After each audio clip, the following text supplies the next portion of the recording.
Welcome to WYCD Wicked. That stands for What You Can Do. It's your old pal Jake, and it is Friday. Congratulations on making it to the end of the work week. We are all working too hard. Hopefully, we can affect the political change necessary to make our jobs, our lives, all a little bit easier. And there's no reason that the fight can't be fun. To that end, doing a bonus show today. Why not? Just thought you might enjoy it. Also, want to give you a heads up. Tonight is going to be Friday Peace Talks. If you're not familiar with the concept, that is where we're going to invite people of all stripes to come on down, suggest clips that they want to watch, and we'll talk about them. Your old pal Jake will watch them blind with you. And if there's a critique to be had, I'll give it. Everybody is welcome. Fans of the show, people who hate the show, everybody is welcome. We're going to try to get this going. I encourage you, if you've got some people in the MAGA community in particular, or even just people that tend to prefer more of a corporate bend to their news, have them recommend a clip. Have them stop by and see the show. We are going to be nice. However, we are not required outside of Peace Talks to be nice. So I'm going to be a petty bitch for this whole this whole stream. Let's talk about what we're looking at. Bo discussing how imagination is required for progress, and I agree.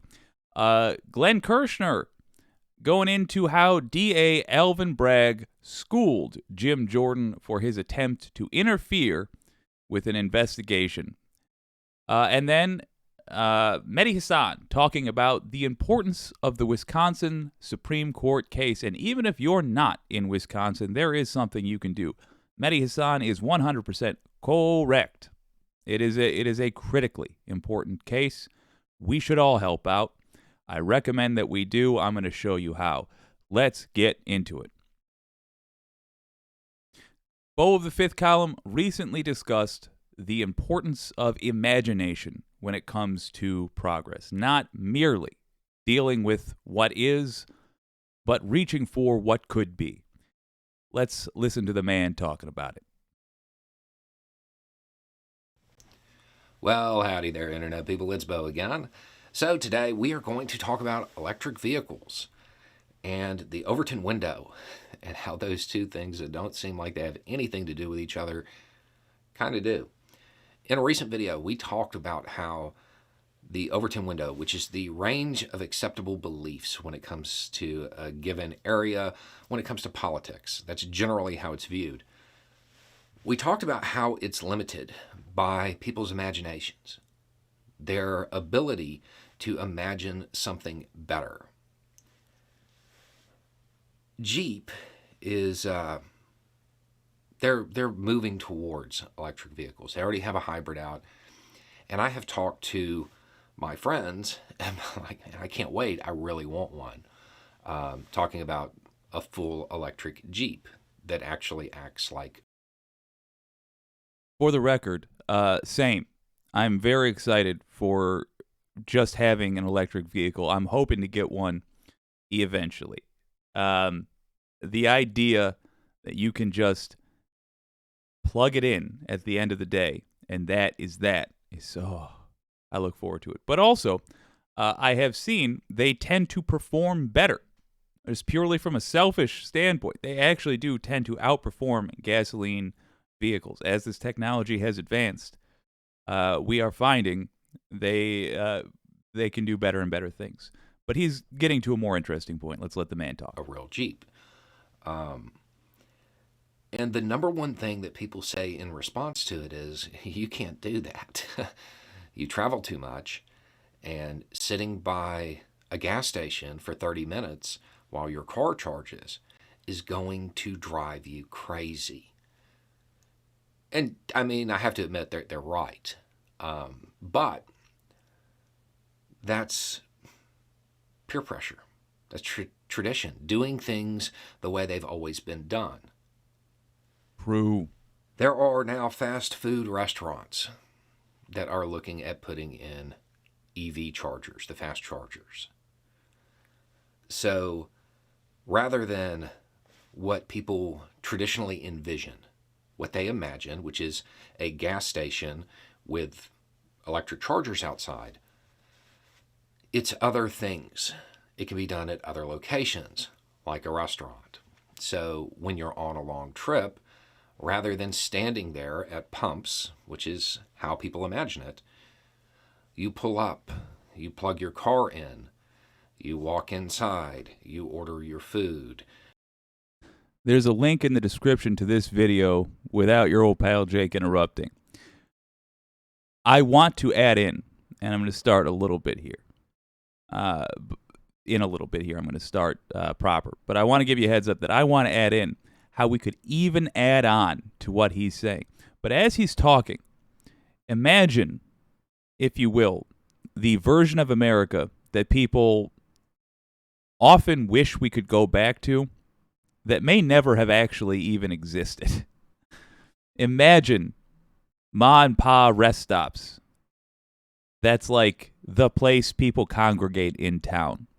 We could legislate in such a way that makes them more likely to come back. Imagine, if you will, for example, that we put in legislation that gave tax breaks to small businesses only, that put in EV chargers at their stations.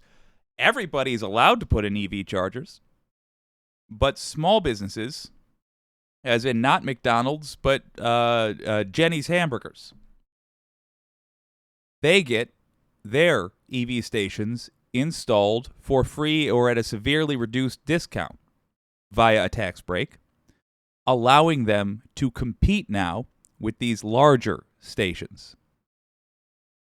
Think about the boom in American businesses that could create. You wait for your food, you sit down, you eat. By the time you're done, it's probably pretty close to charged, given that time frame. So it's one of those moments where you can see how the inability to think of something different prohibits the ability to think of something better. And this can be done with a whole lot of other things. I would imagine that roadside attractions, tourist traps, would probably also put them in.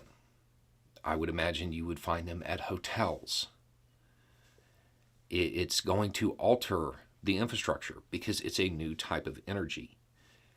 I don't think big businesses are going to require motivation to put these in. I think as electric cars become more and more common, they're just going to do it, as Bo suggests. Now imagine we did that small business bill to encourage small businesses to do it, but also to give small businesses, good Lord, one moment. I'm just a bit stuffed up. Now imagine we gave small businesses the ability to get a tax break for doing this and to compete more to compete more easily with big businesses that are trying to do this. I can hear the Republican objection now, and I'll tell you, Republicans did not learn as much from the last 7 years of politics as Democrats did, and they'll get whomped on the debates for this. Republicans will say, "Oh, this is just a bunch of woke legislation. They want to get rid of your gasoline vehicle. They want you to have to give up your SUV. We're not going to accept it." But what's going to be the Democrat rebuttal? This has nothing to do with making people give up their gasoline vehicles. This is giving small businesses a competitive advantage over big businesses. That's all. What does my opponent have against small businesses? I don't understand it. That is going to be devastating rhetoric. And part of what's going to make it devastating is the fact that it will be true. really a lot of advantages here. I'm just saying, Bo's got a great point. A little imagination is necessary for progress. And it leads to other conversations as well. We can simultaneously encourage people to make it easier to have an electric car, while also taking back a chunk of the economy from mega corporations. Once upon a time, Democrats were the champions of the working class in the eyes of the American people. Something like this could do a lot to earn back that reputation. That's always been one of the big hangups for people is the length of time it takes to charge. Now, the length of time it takes to charge one of these things, it's dropping a lot. And now you're looking at 20 to 30 minutes in some cases. That's a fast food visit.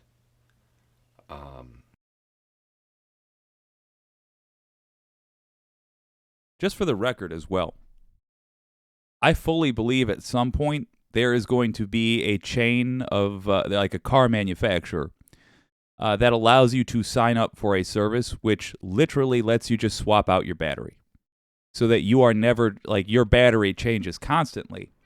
And yes, the quality and the age of the battery powering your vehicle also changes, but really not so much. All you do is go to a station, pull out your old battery, put in a new one, and that's that. And you know that new battery that's in your car, even though its quality is indeterminate, it's just going to be switched out with another standard battery from that station, which has a deal with yada, yada, yada. I think things like that are very likely in the future as well. But something Bo does not mention in this, and this is not a criticism, he's not talking about every single thing to do with electric cars. He's just talking about one specific thing. But since we're looking at it, something Bo does not mention is the fact that the vast majority of the time, you're not recharging while you're out. You recharge when you're at home or when you park at work. A lot of places, I used to work at a news station. In fact, I think 2 out of 3 news stations I worked at 3 or 4, Jesus Christ. 2 of the news stations I worked at, it's been a weird career. 2 of the news stations I worked at had charging stations for cars. And also at home, you can simply charge your car. That's how it's normally done. So imagine, instead of spending 30 minutes every couple of days at a station, you're spending 30 minutes every couple of months. Every couple of months. You're still spending less time at a power station of some sort, be it gasoline or electricity, charging your vehicle or readying your vehicle than you used to with an electric car. So the idea that you are spending more time at such places with an electric car is not accurate. But nonetheless, Bo's point is salient. Imagination is required for progress. So the infrastructure is going to change, but one of the things that people should keep in mind when they're talking about solutions, even in their own lives, is are you assuming that something has to be done the way it always has been? And is there a reason to make that assumption?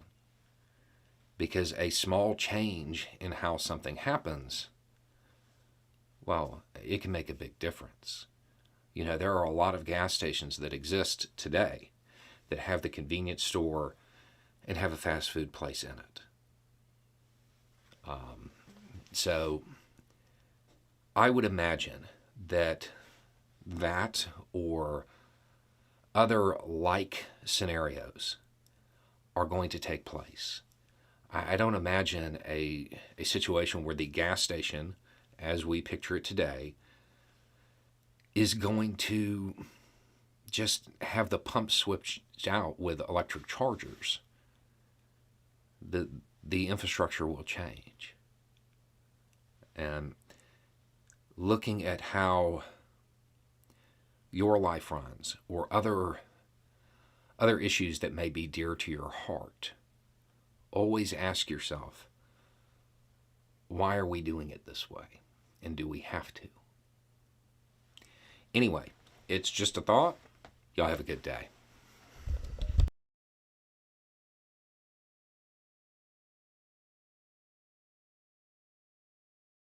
Really wonderful video by Bo of the Fifth Column. I'll tell you what, I'm a fan of that cat right there. The anti-corporatist says they already have the battery swap service. Oh, okay, there you go. And it's done by automated kiosks that look like the Jiffy Lubes. Yeah, makes sense to me.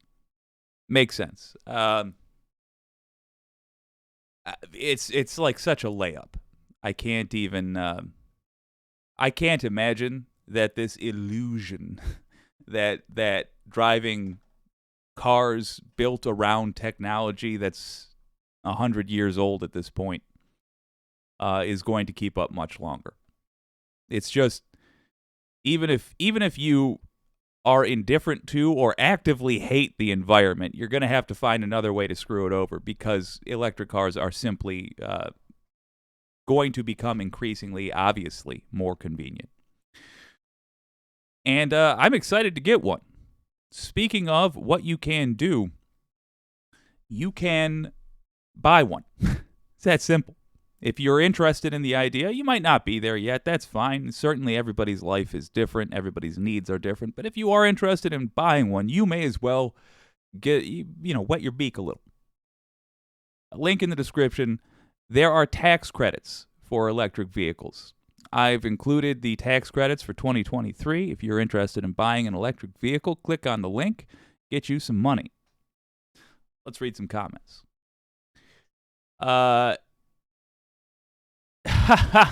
Franny P, my girl. Don't forget your petition to get Trump's golf clubs back. There are golf clubs.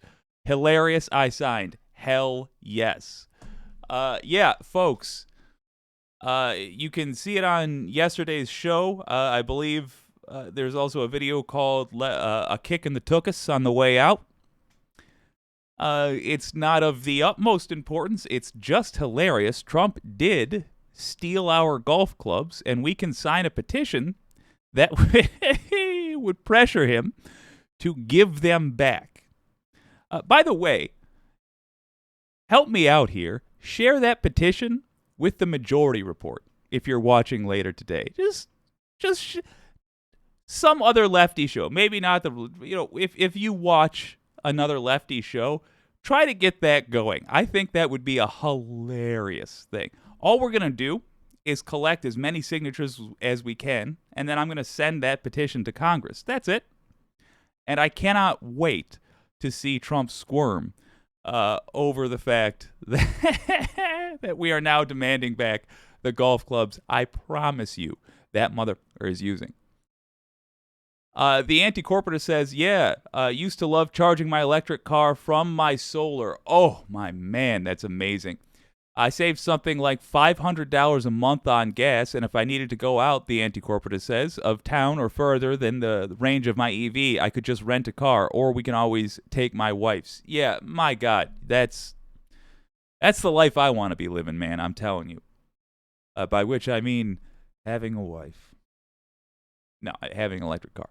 Franny P says, or maybe get a hybrid whenever possible. Yes, and Franny P, I want to point out, on that list of tax credits, include hybrid vehicles. You can absolutely get a tax credit for a hybrid vehicle.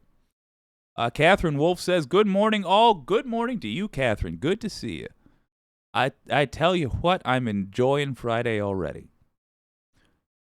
Well, part of enjoying Friday is enjoying the fact that Jim Jordan's attempt to obstruct justice was flatly denied. Now, there will be a later conversation to be had about whether or not his attempt to obstruct the investigation into Donald Trump will be investigated by the Department of Justice. But for now, I am satisfied merely with the fact that the Department of Justice isn't blinking. And I dare say they just gave him a shot across the bow.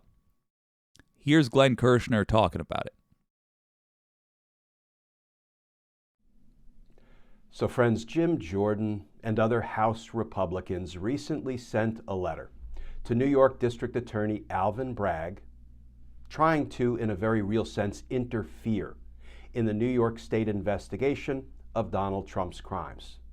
Well, District Attorney Bragg just sent Jim Jordan his reply. Boom. And boy, did he put Jim Jordan in his place. Boom. Let's talk about that. Hey all, Glenn Kirshner here. Hey, Glenn. So friends, I'm sure you saw the other day, Congressman Jim Jordan and other House Republican committee chairmen sent a letter to New York District Attorney Alvin Bragg demanding that Bragg explain himself because they found it outrageous that Bragg was investigating and likely indicting Donald Trump for the crimes he committed in New York in a very real sense, in a very direct sense, in a very unconstitutional sense. Put a pin in that one, friends. Jim Jordan and his cohorts in Congress were trying to interfere in a state criminal investigation. Well, District Attorney Alvin Bragg just sent his reply to Jim Jordan. Here is the reporting from Axios about that reply. Oh, let's hear it. Headline, Manhattan DA sends scathing response to GOP's request for testimony. And that article begins, Manhattan District Attorney Alvin Bragg's office on Thursday rebuffed a request from top House Republicans for testimony and documents about his investigation into former President Trump. Bragg's response leaves Republicans with little room to maneuver in their effort to dent the probe's credibility, forcing them, the House Republicans, to decide whether to venture into the uncharted territory of subpoenaing a local prosecutor. This is why candidate quality matters. It's not just a matter of electability. I realize that's a factor, yes. But, I mean, why is it a factor? Why do people not just want a bunch of clowns spouting nonsense when they look at their candidates? Well, because eventually you get down to the meat and potatoes of government, of governing. What happened was that Donald Trump said he was going to be under arrest. But the DA didn't make any moves towards that yet. Yes, they appear to be building a strong case against Trump, to the point that Trump is just panicking, freaking out on social media, and that has been delightful to watch. But they didn't actually bring him in. They didn't do the thing yet. What did Jim Jordan do? First of all, even if they had, it wouldn't be Jim Jordan's place to interfere. At best, it would come after the things had happened. He could then object to it in some manner. But nothing's happened yet. He just fired off at the mouth. He tried to stop an investigation. And he looked like a fool as a result. So did all House Republicans that got in on this. They did this based on the word of just some guy. Donald Trump holds no official position. He's just some guy. Bragg, and frankly, the other folks in his office and in the Justice Department responded appropriately. Let's watch the bloodletting. In a letter to Judiciary Committee Chair Jim Jordan, Oversight Chair James Comer, and House Administration Chair Brian Steele, Bragg's General Counsel Leslie Dubeck said the GOP request is an unprecedented inquiry into a pending local prosecution. The House GOP's request to Bragg only came after Donald Trump created a false expectation that he would be arrested the next day, and his lawyers reportedly urged you, meaning the House Republicans, to intervene, she wrote. Ooh. Neither fact is a legitimate basis for congressional inquiry. Ooh. So friends, now let's turn to the letter itself. The letter from New York District Attorney's Office General Counsel Leslie Dubeck. I'm going to quote from Miss Dubeck's letter at some length because it is so heartening when you see a government official who actually has an allegiance to the law and an understanding of the Constitution, unlike Jim Jordan. And the ability to give one hell of a formal dressing down. And I'll warn you, as I'm going through Miss Dubeck's letter, I'll probably include a good bit of snarky editorial comments, but I'll point out when I'm doing that. As is correct. So here is Miss Dubeck's letter on behalf of the New York District Attorney's Office. To the Honorable Jim Jordan, I have a hard time calling him honorable, so I'm just going to say to Jim Jordan, Brian Steele, and James Comer. Dear Chairman Jordan, Steele, and Comer, the District Attorney of New York County is investigating allegations that Donald Trump engaged in violations of New York State penal law. The investigation is one of thousands conducted by the Office of the District Attorney in its long history of pursuing justice and protecting New Yorkers. The investigation has been conducted consistently with the District Attorney's oath to faithfully execute the laws of the state of New York. Woo. The District Attorney pledged that the DA's office would publicly state the conclusion of our investigation, whether we conclude our work without bringing charges or move forward with an indictment. Yes. He, that is the District Attorney, stands by that pledge. And if charges are brought at the conclusion, it will be because the rule of law and faithful execution of the District Attorney's duty require it. Preach it, sister. Your letter, now referring to Jim Jordan's letter, your letter dated March 20, in contrast, is an unprecedented inquiry into a pending local prosecution. Ooh. The letter only came after Donald Trump created a false expectation that he would be arrested the next day, Ooh. and his lawyers reportedly urged you to intervene. God Neither damn. fact is a legitimate basis for congressional inquiry. The District Attorney is obliged by federal and state constitutions to protect the independence of state law enforcement functions from federal interference. In other words, Jim, butt out. The letter continues. The letter, Jim Jordan's letter, seeks non-public information about a pending criminal investigation which is confidential under New York state law. Ooh. In other words, Jim, you might not care about complying with the law, but we here in New York do care, and we God intend damn. to comply with our laws. The letter continues.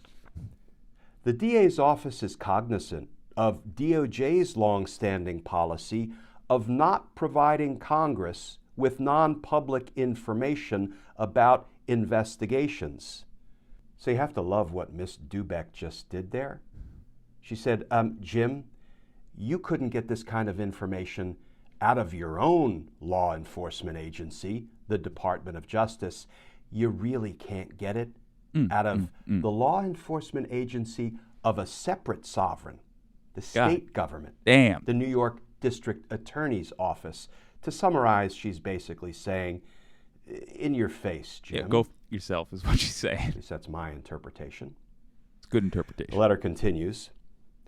The letter's requests are an unlawful incursion into New York's sovereignty. And then she goes on to basically say, so Jim, let me school you on the Constitution and the relevant Supreme Court precedent. And here she goes. She's essentially taken this guy to like 10th grade social studies, I guess. She's breaking it down. She's telling this guy, "Hey, here's what your job allows you to do, and why what you have done is nonsense. You moron. It is wonderful. You corrupt moron." Yeah, I don't even think. I'm not sure if she's calling him dumb or criminal or both. But oh my God, what a letter to be sent from the Department of Justice to a representative in Congress. Good God. The Constitution limits Congress's power to those specifically enumerated, and the 10th Amendment ensures that any unenumerated powers are reserved to the states. It is therefore generally understood, Jim, that a congressional committee may not inquire into matters which are reserved to the states. And she cites Supreme Court precedent in case Jim wants to read up on the assertions she's making in this letter. Amazing. Among the powers reserved to the states, perhaps the clearest example of traditional state authority is the punishment of local criminal activity. She throws in another Supreme Court cite there.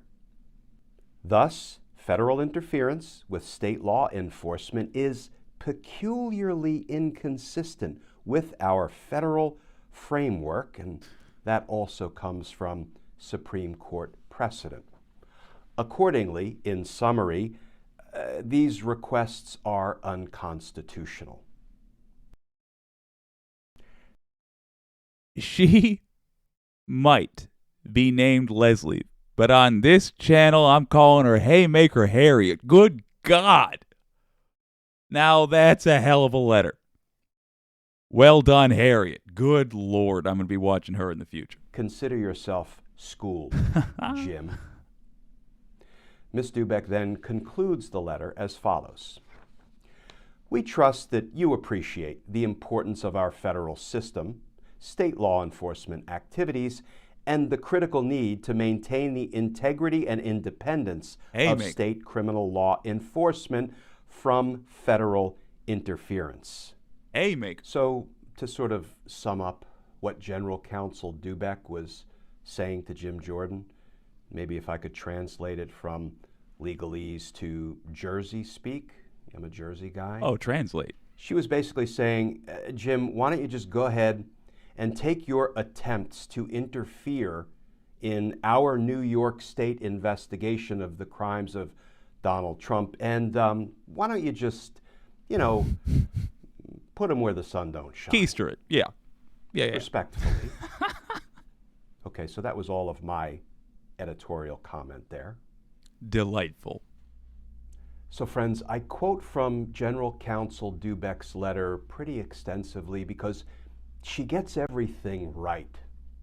She gets the Constitution right. She gets the 10th Amendment right. She gets the Supreme Court precedent right.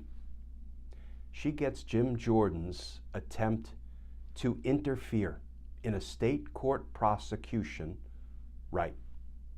Indeed, she exposes Jim Jordan as someone who is willing to violate the Constitution to try to protect a criminal former president of the United States. So friends, now we will turn back to our Donald Trump indictment watch. Because justice matters.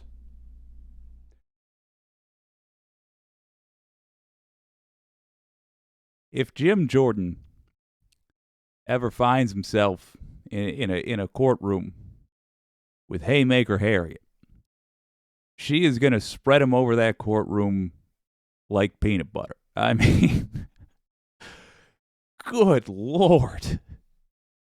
Just an absolute wonderful response. I do think down the line we're going to have a look at the insurrectionists and genuinely have a serious discussion. And I do mean a discussion. My mind isn't made up on what to do, but have a serious discussion about criminal charges for their participation before and after the fact, about their insurrectionist tendencies. But I think quite correctly, right now, the Justice Department is focused on the leadership of the insurrection that is ongoing. And the way to respond to these folks in the meantime is exactly that. Explain to them in writing, in a manner the public can see, why what they are doing is illegal, why their requests are illegal. Do not humor their requests. Don't do a delay. Don't in any way allow them to interfere, and explain to them publicly so that they can't say they don't know, and so that the public understands why what they are doing breaks the law, or would break the law if it was complied with. What can you do? Pretty much a layup. Vote in primaries. Make sure people like Jim Jordan are declawed, have no ability to affect our government. There's a link in the description to Ballotopedia explaining when primary election days are going to be. Use it. Be prepared. And I recommend voting as left as you possibly can, because that way we will have law and order. Let's have a look here at some comments. Oh, haha. Bill P. Bill P. 2024. If you're gonna run for office, you let me know. I will promote the hell out of that.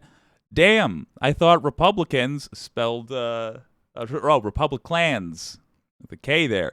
Were into states' rights. Yeah, I would have thought so as well, but apparently not so much.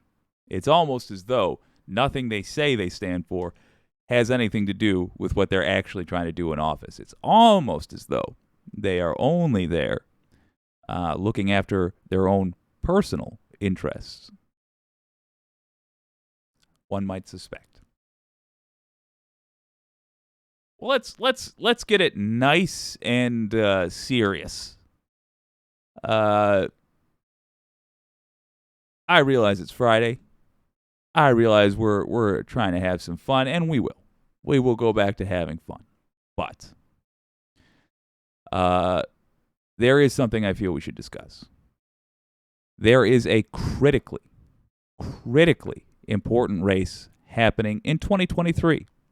Oh, there's going to be a lot of important races in 2024. We got to have build up our communities and get ready for 2024, certainly. But right now, there's an important one. And that's happening in Wisconsin. Judge Janet Protasiewicz is running for Wisconsin Supreme Court. If she wins, we are likely to have democracy in our country and in Wisconsin. If she doesn't, that's genuinely in jeopardy. Here's my man, Mehdi Hassan, explaining what's going on.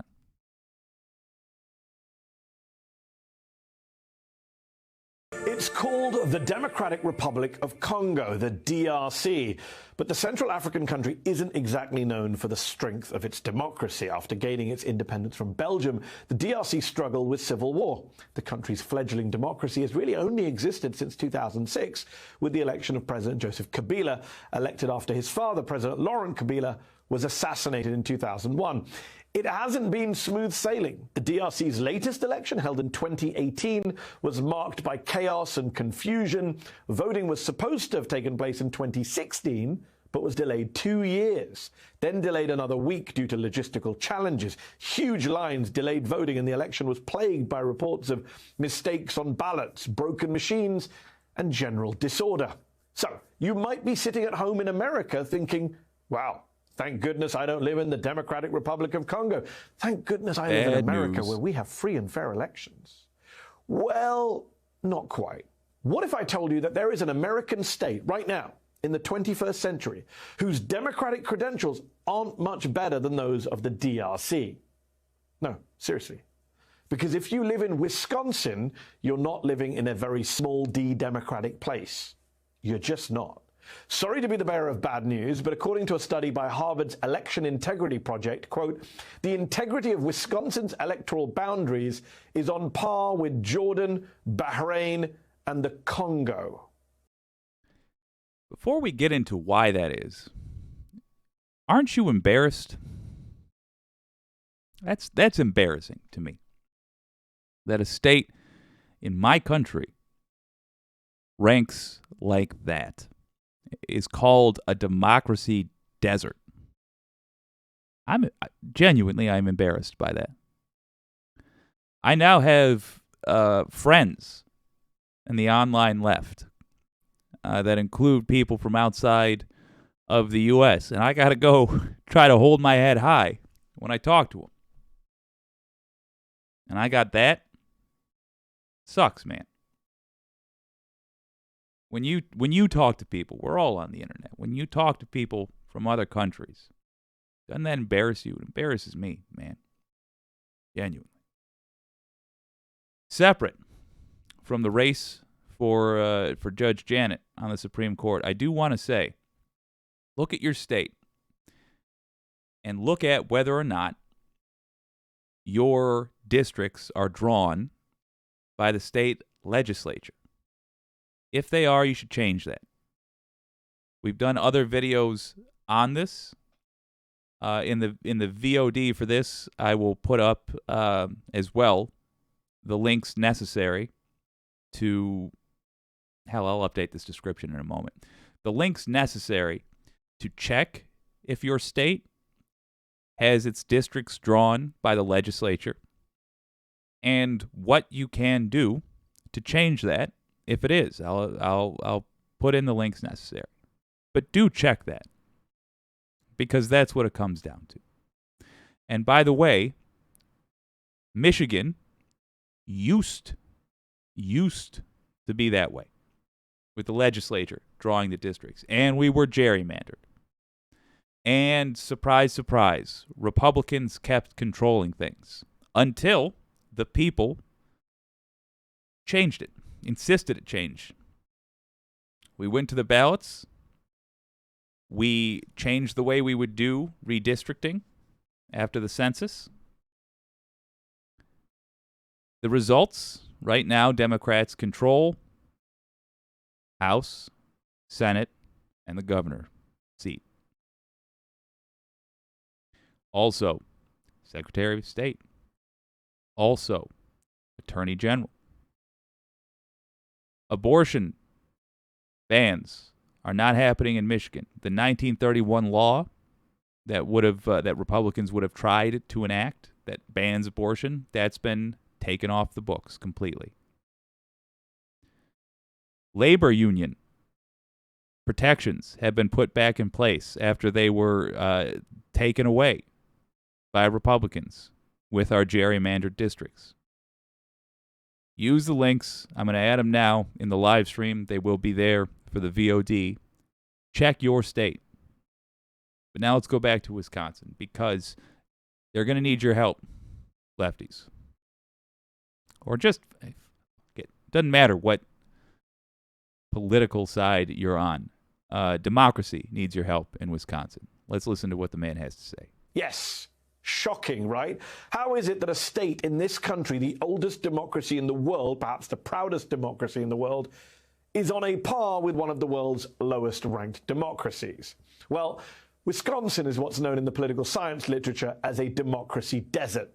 That is a place where gerrymandering of electoral boundaries and voter suppression laws have all but smothered the small d democratic process, made election outcomes foregone conclusions, made voters basically powerless when it comes to affecting political change.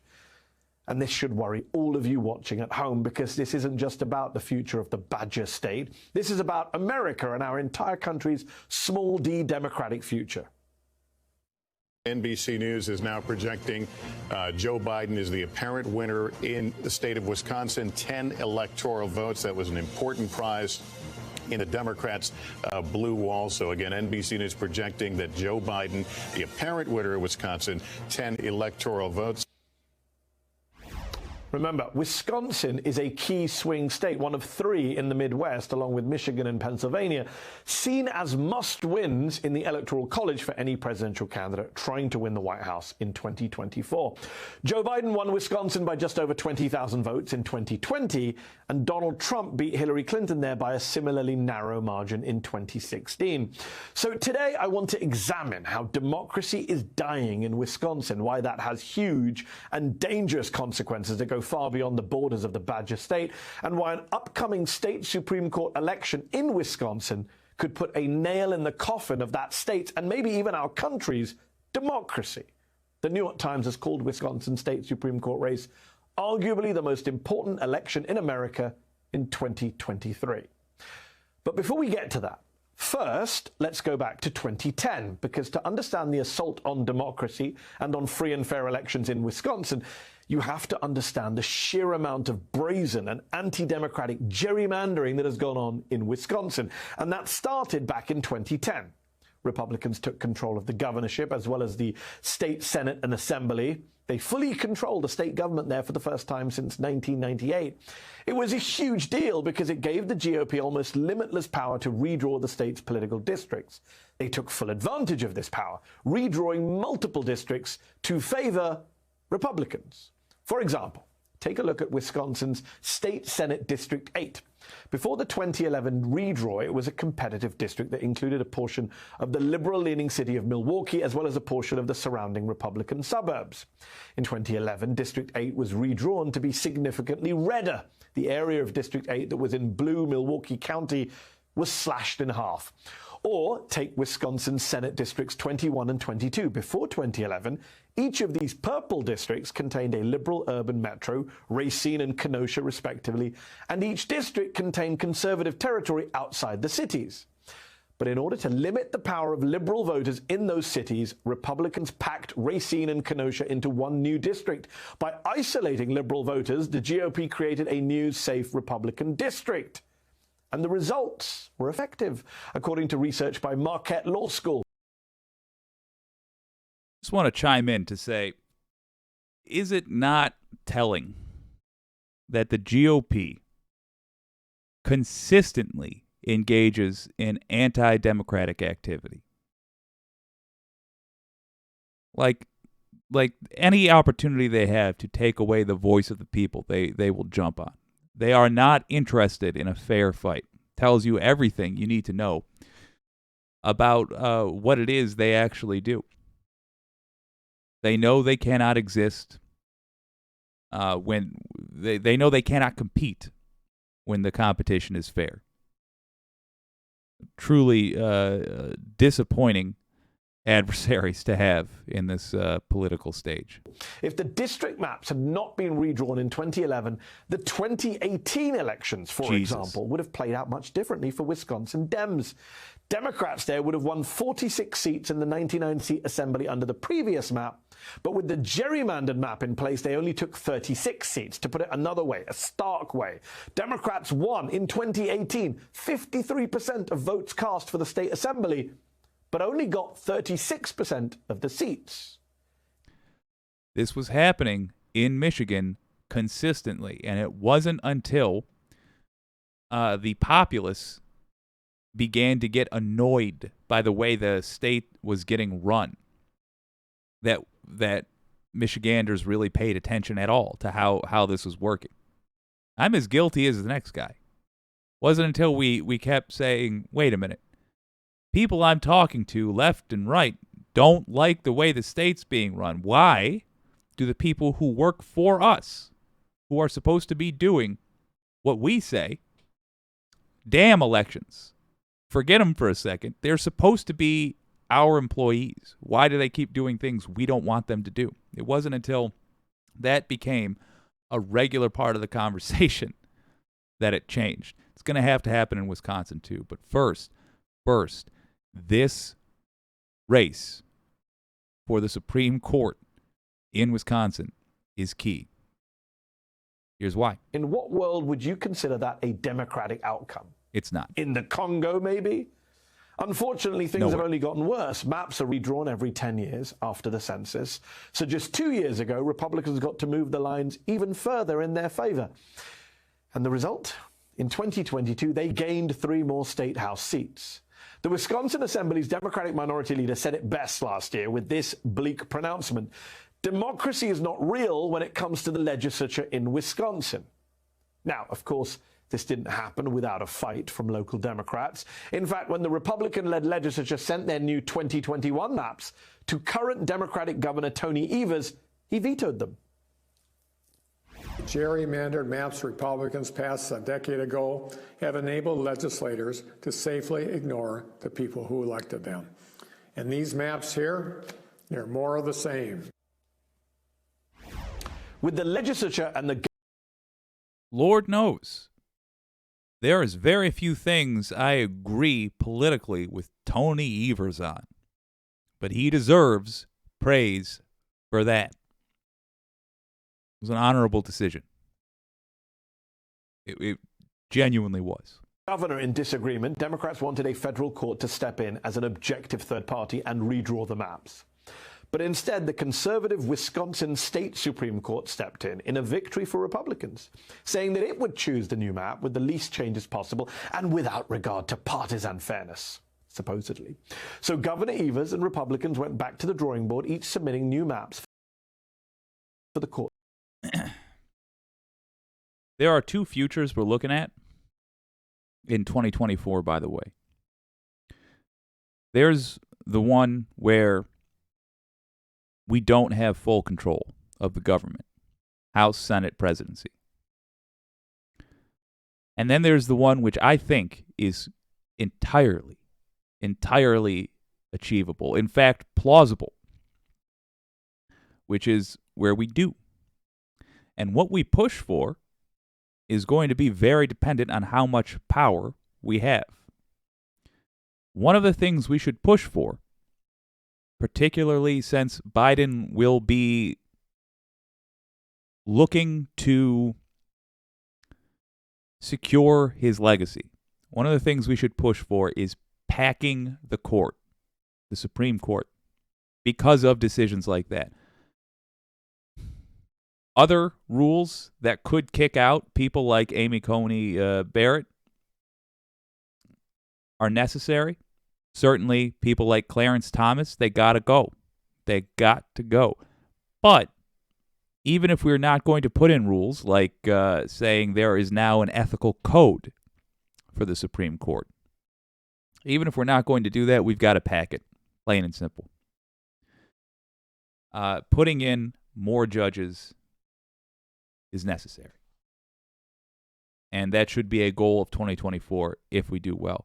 Again, though, let's go to this race.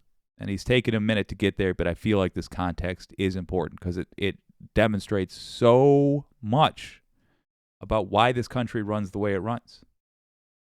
Why it feels like we are fighting against a group that is equal in number to us, even though public opinion is constantly on our side. The majority of Americans constantly want what lefties want, by and large.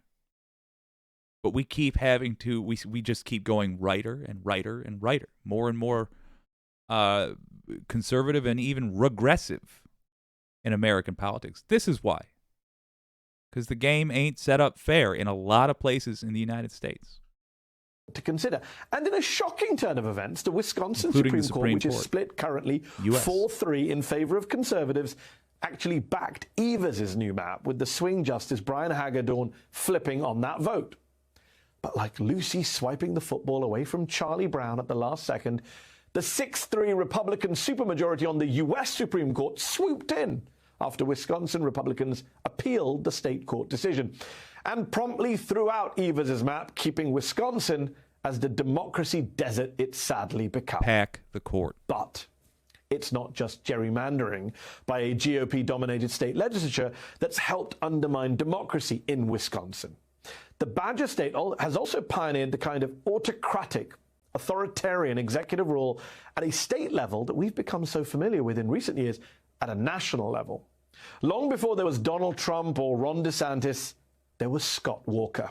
First elected governor of Wisconsin in 2010, right-wing Republican Walker immediately went to work dismantling the state's labor unions with the infamous Act 10. Our bill is about protecting the hardworking taxpayer. It's about Wisconsin families trying to make ends meet and help their children. World's most punchable Well, face. the taxpayers who occupied the Wisconsin Capitol building in 2011 didn't look too happy with the change. People slept in there overnight. Democratic state senators even fled Wisconsin in an attempt to stall the legislation. Unfortunately, Act 10 passed, marking the opening salvo in a 10-year anti-labor crusade that has successfully wrested power away from Wisconsin's workers. The bill shackled public sector unions and contributed to a 70% decline in membership over the last decade. Today, just 8% of the state's workforce belongs to a union. Act 10 wasn't just an attack on workers, it was a deliberate attack on the Democratic Party itself. That's because decreased money and power to unions meant decreased money to Democratic Party candidates. And don't take it from me, take it from infamous GOP activist Grover Norquist, who said in 2017, and I quote, "Trump's unexpected victory in 2016 did not lay the groundwork for Republican political dominance, but the March 2011 signing of Act 10, a dramatic reform of public sector labor laws by Wisconsin, Scott Walker certainly did. To understate it, if Act 10 is enacted in a dozen more states, the modern Democratic Party will cease to be a competitive power in American politics. It's that big a deal." Yes, it is. And Governor Walker did not stop there. He followed anti-union legislation with voter suppression laws, enacting a controversial voter ID law. After some delay in the courts, the law took effect in 2016 and immediately had the predicted effect of deterring people of color and low-income residents from voting. In 2017, two University of Wisconsin political scientists found that discouraged black voters more than 3 times as often as white voters. That was the goal. Meanwhile, less than a third of Wisconsin's colleges provided IDs that allowed their students to vote, effectively disenfranchising another Democratic-leaning demographic, young people. Or as cool Harley-Davidson-loving Governor Scott Walker described it, common sense. Our legislation makes it easy to vote but hard to cheat. And that's something that I think puts Hillary Clinton's opposition to that, puts her out of touch with the vast majority of mainstream Americans out there who think pulling out a photo ID is a perfectly logical and common sense thing to do. That's despite the fact that fewer than 200 cases of voter fraud in Wisconsin have been prosecuted over the last decade. This here poll tax ain't nothing that a law-abiding citizen got to worry about. Not if your granddaddy used to vote. No, sir. No, sir.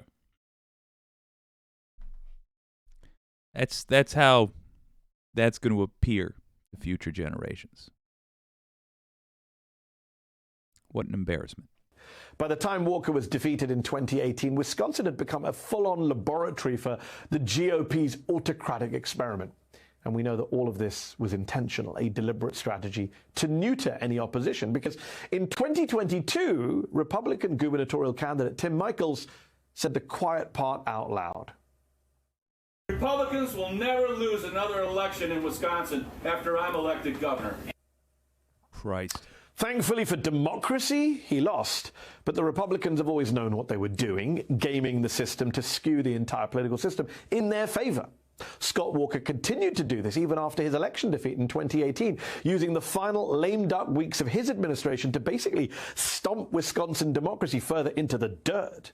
Just 24 days before leaving office, Walker signed a package of bills, one of which restricted early in-person voting to just 2 weeks before an election, down from the almost 7 weeks allowed in some of Wisconsin's most liberal cities. Perhaps most egregious of all, Walker signed laws to hamstring the power of the incoming Democratic governor that he had just lost to. How can you say elections matter in a place like Wisconsin when the will of the voters is just so casually and so blatantly disregarded by the people in power? They are not Republicans, are not fans of democracy. They are not fans of a fair fight. They're cowards. They are undemocratic. They have bad ideas for legislation because they are legislating selfishly. They know it. And they know most voters know it. And they know most voters can't be distracted by bigotry. They know most voters see through them. So they are interested in removing the ability of voters to choose who will govern them. Republicans in power. How does this meet any kind of definition of democracy? Fast forward from 2018 to today to 2023 and April's upcoming and oh so crucial election for a newly opened seat on the Wisconsin Supreme Court, one that will either keep the conservative majority or flip it to a liberal one. One that could have major ramifications for both Wisconsin's and America's democracy. See, Wisconsin elects state Supreme Court justices to 10-year terms and is one of 38 states that uses elections in some shape or form when it comes to its highest court. By the way, let's pause for a moment to consider just how ridiculous it is that we even have elections for state Supreme Courts. The US, as ever, is an anomaly here. Only 5 countries in the entire world elect judges at any level. And even among those countries, elections typically don't apply to the highest courts.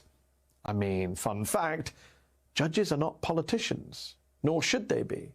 But in places like Wisconsin, not only are judges campaigning for votes, those campaigns have become increasingly partisan. The current matchup is between the liberal judge Janet Protasewicz and conservative former state Supreme Court Justice Daniel Kelly. He's trying to get back on the Supreme Court after losing a re-election bid in 2020. And yes, it's liberal versus conservative, not Democrat versus Republican, because, you know, it's a non-partisan race. Go figure. Protasewicz has focused heavily on her opposition to the state's 1849 law banning abortion that's making its way through the courts there. And she's made it clear. And also is pro-democracy. Shocking to me that it's necessary to point that out. She as a plus. Christ, that's a rough. There we are. Shocking to me that it's necessary to point that out as a plus. Not being pro-democracy should automatically disqualify everyone from running for a Democratic seat. Not by the rules, but by the tone of the voters. By the taste of the voters. But it's not the America we live in right now. She is pro-democracy. The other guy ain't. She needs our help. Let's help her. Link in the description. Is, quote, rigged. Both are points that her opponents on the right have latched onto, as well as painting her as soft on crime. But Protasewicz and her supporters are dominating the airwaves with a barrage of attacks on Daniel Kelly and his record. Extremist Dan Kelly wants abortion banned, even in cases of rape, incest, and the health of the mother. Kelly wrote that Social Security was similar to slavery. Kelly even went on tour promoting the big lie. Dan Kelly, an extremist who doesn't care about us.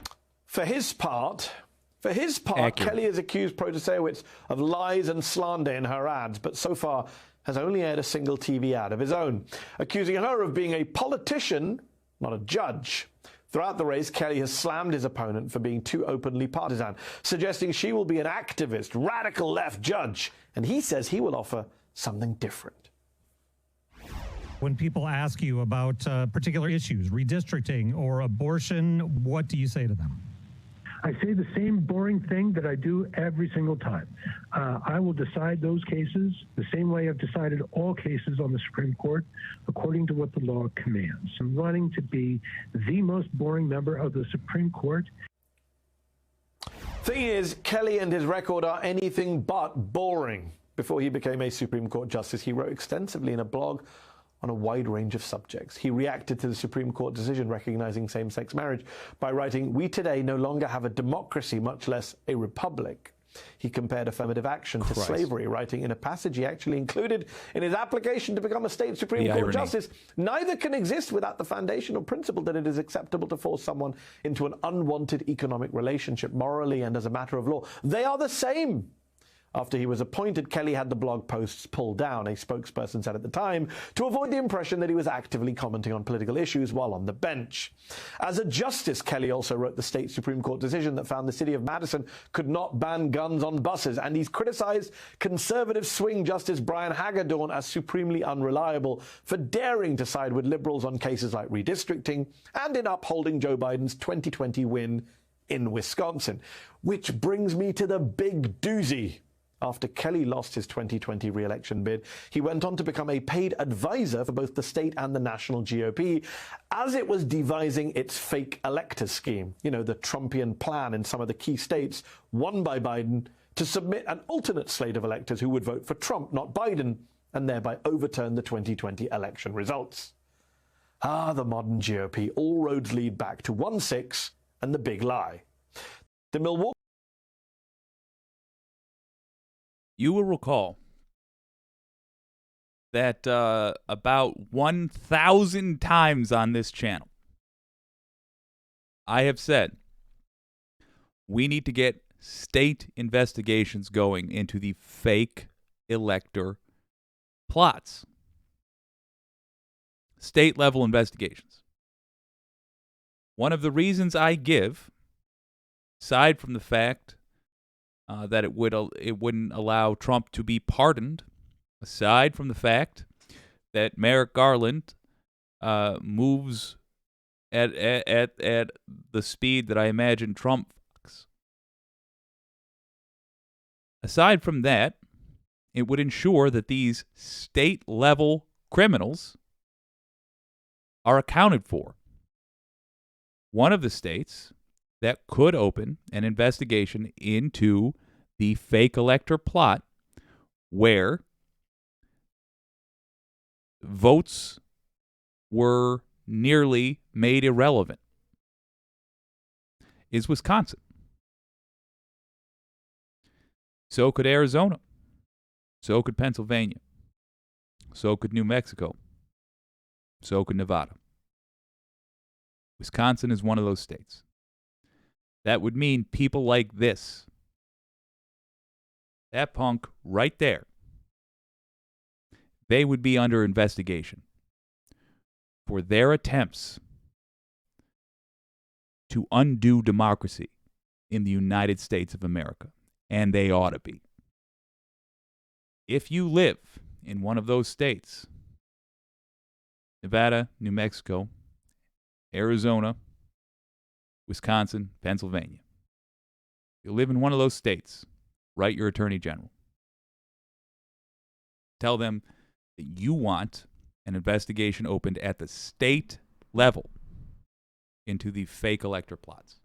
Milwaukee Journal Sentinel reported in February that Kelly had been paid over $120,000 in that advisory role, payments which continued until at least December of 2022. The paper also notes testimony from the former state GOP chair to the January 6th committee, saying he had pretty extensive conversations with Kelly, who was serving as the party's special counsel at the time. So much for boring. When Protasevich brought this up at the only debate of the race earlier this week, here's how Kelly responded.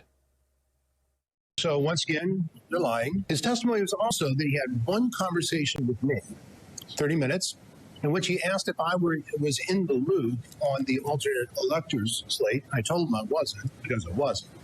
And that was the end of the matter. I would very much like to find out if that's true. I would very much like the Department of Justice to find out if that's true. I would very much like to see if he's willing to repeat that under oath in a court of law. I bet he's not. I bet he's not. I was in the loop on the alternate electors slate. I told him I wasn't, because I wasn't. Would he say that in a court of law under oath, where it is a crime to lie? Because it's not a crime to lie up there. I don't think he would. And that was the end of the matter. Doesn't have to be. That's the end of the matter. She's just telling lies. Solid defense there, Dan. But hey, at least he's admitted in recent weeks that Joe Biden is the duly elected president, so there's that. But think about it. For a guy who thinks his opponent is too partisan, too radical to serve on the state Supreme Court, he's got a pretty radical background of his own, and with abortion rights, redistricting, and potentially even the certification of a presidential election all on the line in this race, it's no wonder then that this election has become the most expensive ever for a race of its kind. According to political news site WizPolitics.com, more than $27 million has been spent in this race so far, nearly double the previous record, and most of it from outside special interest groups. Wisconsin is one of a growing number of states, in fact, where spending is growing across the board for these judicial, not just political races, as they become the next battleground for a right-wing authoritarian Republican takeover. The 2019-2020 cycle saw more spending on state Supreme Court races than each of the previous 9 cycles. And in the last cycle, for example, we saw $15 million spent in North Carolina and $6 million in the state of Ohio, bolstering conservatives in both places. But Wisconsin's Supreme Court battle is especially important and especially consequential. Remember, again, Wisconsin is a swing state where just around 20,000 votes decided both the 2016 presidential race for Trump and the 2020 race for Biden. So, picture this scene for a moment. It's 2024, just after the November elections. Republicans have won the state House and Senate again with a minority of the vote, and 20,000 votes separate the Republican and Democratic candidates for president in must-win Wisconsin again. The result is contested in the courts and makes its way up to the Wisconsin Supreme Court. That court gets to decide the fate of Wisconsin's 10 crucial electoral college votes and perhaps the fate of America. The justices there vote in a 4-3 decision, and the deciding vote is Dan Kelly, a man who actively worked for the GOP during its attempt to create fake electors and to undo the results of the 2020 presidential election. That is what's at stake when voters go to the polls on April the 4th in Wisconsin. It's not just their state Supreme Court balance on the line. It could be American democracy itself.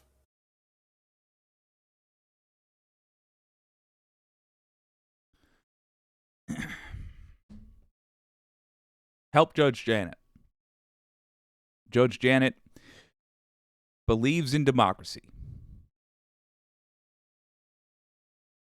Shouldn't be a special thing.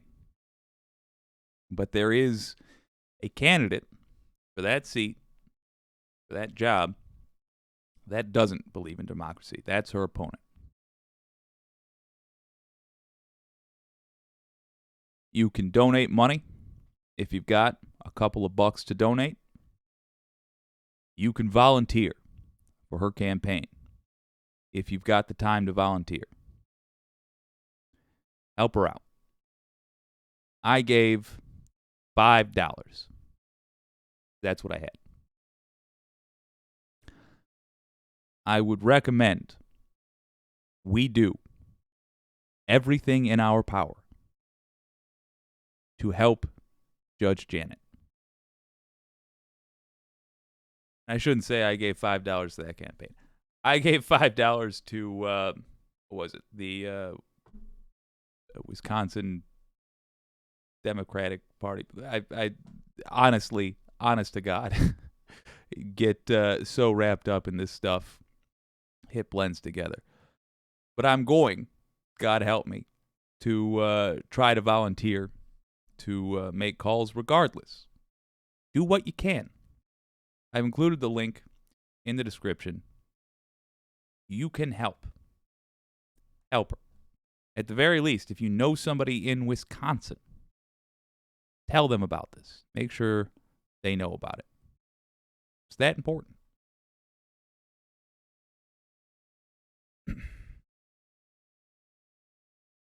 Let's have a look at some of these comments.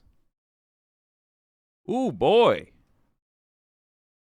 Bill P says, Governor Whitmer was on MSNBC this morning. It was a great interview. I didn't see that. I will have a look. Mars Falcon says, I believe the numbers in Wisconsin were approximately 63% of Wisconsin voters statewide voted Democrat. Democrats got 35% of the House seats. That is truly sad. And that's not a democracy. Mars Falcon, if they lose a governorship, they'll instantly leap to limit the powers of that office. They win one, no rules apply. That's exactly how they function. Real Bill P says, gerrymandering is a disease that needs a cure. The use of a 10-year census doesn't work. Our society is very mobile, and 10 years is way too long. I agree. I think one of the things that we should be striving for with a 2024 sweep is changing that. Say mandatory every 5 years redistricting. Because you're right, society has simply changed too much to rely on that 10-year census. Ha! Mars Falcon says, Meatballer needs to order his brown shirts to put the expansion of his Don't Say Gay hate legislation and goose step towards totally rewriting the law so he can lose his primary in 2024. Yep. Where's Catherine Wolf? Thought I saw I thought I saw a Wolf comment. Oh well. I'll keep my eyes peeled, Catherine. Mars Falcon says, put the hate on hold to cheat better. And Real Bill P says, later, folks. Ooh, I've got court this evening. Take care and give 'em hell. Hell yeah. In that last photo, says Mars Falcon, Kelly looks like he is fantasizing about time traveling back to Watergate Hotel to run interference so Liddy's thugs never got apprehended. The man dreams. Yep, I wholeheartedly agree. Well, let's end this with a fun call to action here. Yesterday, I put out a petition that would demand that the golf clubs given to the United States by Shinzo Abe, may he rest in peace, in 2016, be put in a museum. Now, why would that be important? Well, because it appears that Donald Trump stole them, and it would be very, very funny if the government then had to go retrieve those golf clubs because there was a ton of signatures put on a petition demanding they be put in a museum. Today, if you're out watching other lefty shows, maybe encourage folks, maybe jump in those comments and encourage folks to kick Trump's tuchus on the way out. I just think that would be a delightful way to troll somebody who really deserves it. The link to this is right here. I went to wickednetwork.com/ourclubspetition. Now it's in the chat. And it's going to be on the... Freddy P says, my favorite call to action, $7,000 golf clubs. Yeah, exactly. Let's with him just a little bit. The link's right there. Share that around, or you can, if you don't even want to share the wickednetwork.com, there's a link within that directly to the petition. Spread that around.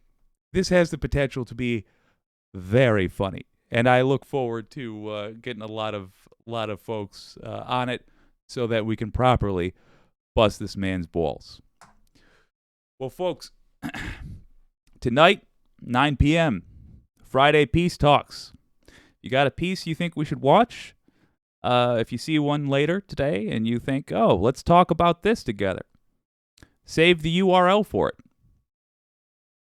Invite your friends, particularly if they don't tend to watch online left commentary. If they tend to watch more corporate media, invite them on down. Tell them that they are welcome, and they are welcome to share a piece of media that they would like us to have a look at. If you've got somebody in your community that is a MAGA supporter, invite them on down. There will be significantly less ball busting. The idea behind Friday Peace Talks is that your old pal Jake, and in fact the audience, is going to be a lot more welcoming, a lot more kind. We're not going to lie. If I object to a fact, I'm going to say it, but we're going to fact check live using something like this screen right here. I'm going to show our work as we're doing it. The idea being, good Lord, the idea being to make peace with people who have been disinformed, misinformed, malinformed.